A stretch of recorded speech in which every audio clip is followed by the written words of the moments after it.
mơ đó thông chật quá còn mà cái khăm tin thông mà mày chui thế chung mai ơi con nào cái chém ấy chị chơi bom tắc đã thông tiền và tặng nó tranh ra cho nông thông khla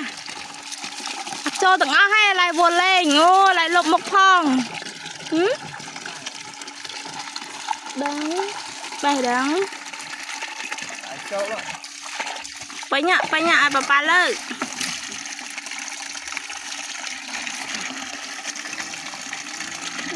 ui chơi mai ê chẳng bây giờ thôi chưa ạ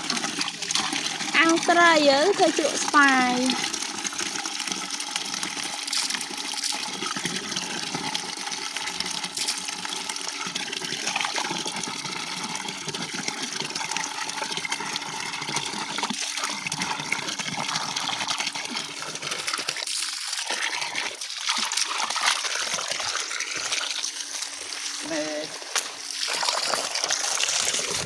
thang lọc mình lên thang lọc sao hiện tại đã hàng năm đó ấy đọ sân đấy